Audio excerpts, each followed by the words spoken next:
Our next guest will be introduced by our membership secretary downstate, Mr. Charles Rowland. Charles. Hello, everybody. My friend John, he's a lifelong friend of mine, both growing up on Staten Island. He's a graduate of Hunter College, obtained his law degree from Emory University in Georgia. He has taught at the 92nd Street Y in Manhattan, Westwood College. He has taught in South Korea, Clark University, and he provided pre-concert lectures for the Atlantic Symphony. He has also lectured on African-American culture at Columbia University, Harvard Law School, as well as NYU. In addition to that, he lectured at the High Museum as well as numerous other places. Currently, he's a retiree and he is active on YouTube and he's an active blogger. And I thank you, John Armwood. He's about to give us a little bit of information on race in America or something along those lines. Thank you, Charles. Charles and I have known each other for a very long time. I refuse to say how long because he'll throw something at me and I'm all the way down here in Atlanta. I'm here to talk about the concepts of race and racism. When we think about racism, we tend to think about it in terms of individual aggressions, individual microaggressions. Someone called me the N-word. Someone discriminated against me because of my skin color. And we've all experienced that. That is part of the American experience. That is part of the world experience of people of color dealing with those of European descent. But racism is more than that. Racism is a structure. It's a structural system. A young man by the name of Kennedy Meacham came up with one of the best definitions that I have ever encountered. And he came up with it at the age of 22. He says racism is a system of advantage based upon skin color. In essence, what he is saying is that racism is white skin privilege. Racism has a utility, and it always has. In the United States, racism was formalized in the law. After Bacon's Rebellion in 1676. Why? Because it benefited the rich planters. What had happened was there was a rebellion by indentured white servants and indentured African-American servants against the ruling planter elite because they resented Native American raids on their farms, on land which they had stolen from the Native Americans. The Africans that were there were brought as slaves, but had won their freedom after 7 years of indentured servitude. After the rebellion, the leaders of the rebellion, most of them were hung, And the right ruling class in Virginia decided, we have an answer. We're going to set up a caste system. And yes, I used the word caste. And that caste system was that people of African descent would be slaves permanently. And that status of Black skin would be a mark of a slave. As a result, the white workers would have a privileged position, even if they were indentured servants, over Africans. Classic divide and conquer. This started once again back in 1676, more than 100 years before there was a United States, 100 years before the Declaration of Independence. So racism is functional. It's divide and conquer. We've been going through it from that point in the 1600s up until now.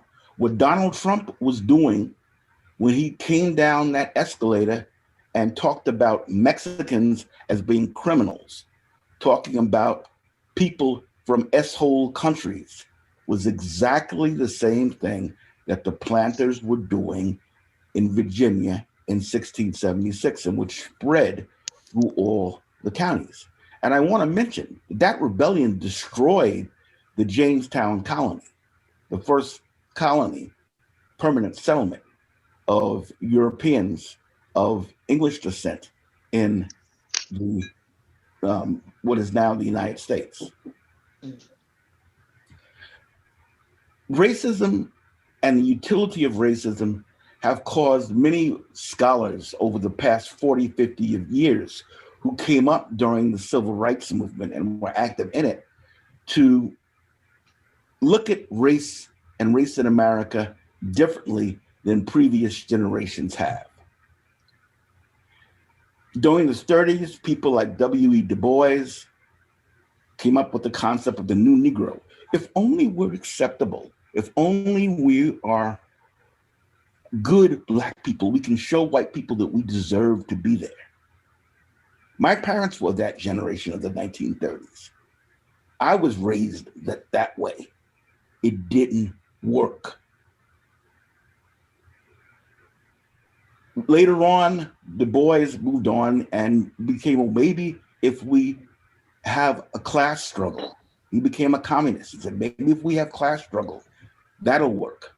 And of course, obviously, that did not work.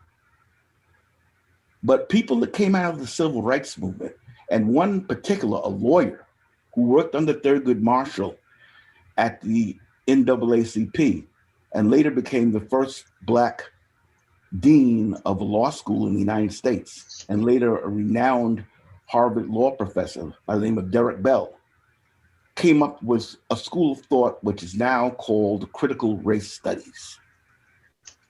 And he argued in a number of books that Black people will never gain full equality in this country.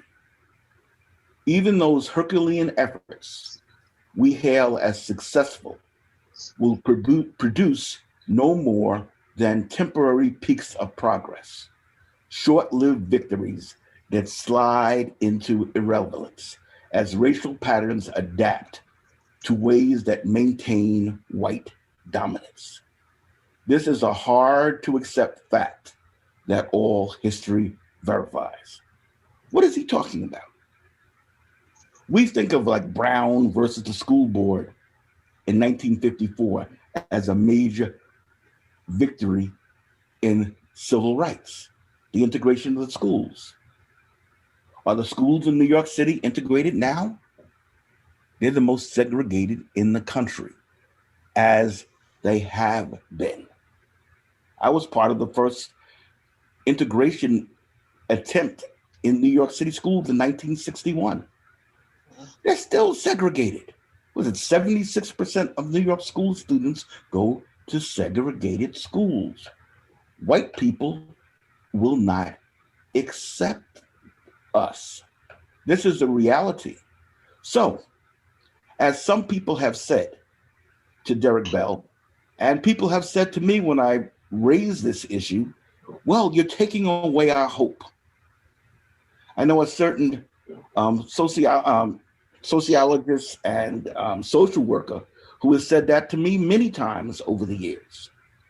And the answer to that is provided by this organization. It made me smile and think of him when I read your theme. The hill we climb and still we rise. The hill we climb and still we rise.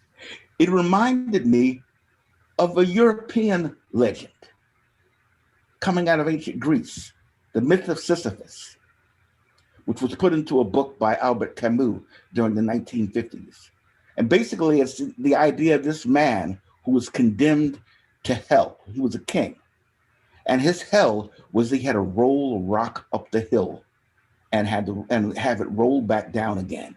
And he had to keep on rolling it up that hill through eternity. That has largely been the history of African Americans in America. We had Black people in the United States free and owning land who won court cases to free themselves actually before there was the United States in the 1600s in Virginia. This happened, but things turned around. A woman who won this was still named Elizabeth Kay. She won her freedom because she said she had been wrongfully enslaved and won it as a court case. This is before Bacon's Rebellion. We fought through the 1830s, 1840s, 1850s for freedom. You have people like Martin Delany, wrote a wonderful book that everyone should read called Blake, or The Huts of America, about an international Pan-African slave rebellion that starts in Cuba and spreads to North and South America. In the 1820s, we had David Walker's appeal to the colored citizens of the world, calling for a revolution. After the Civil War, which Martin Delany worked in and fought for our freedom, as well as people like Harriet Tubman, some of my ancestors, whose names I actually know, fought in that war. During the period of Reconstruction from 1865 to 1876, you had Black people in Congress. What happened? White folks decided that it was too much. They wanted their privilege, and so they pushed us out. That's when Jim Crow came in, after the Tilden Hayes election of 1876. What happened was Rutherford B. Hayes won the Electoral College, and Tilden won the popular vote, and the South said it was going to lead the nation again. Charles is telling me it's time for me to wrap up because I can talk for ages. So I'm going to wrap. What I'm saying is it's a cycle, but we gain meaning in our lives through the struggle, through fighting to improve our condition. Technology has changed, and that's why we're a lot better off than our ancestors were. But the struggle continues. As the Mozambicans used to say back during their struggle in the 1970s, la luta continua, the struggle continues. And we will continue. We will rise. And I'm going to leave it there. If there are any questions, I'm open to questions. Very informative. Yes, very informative. Thank you.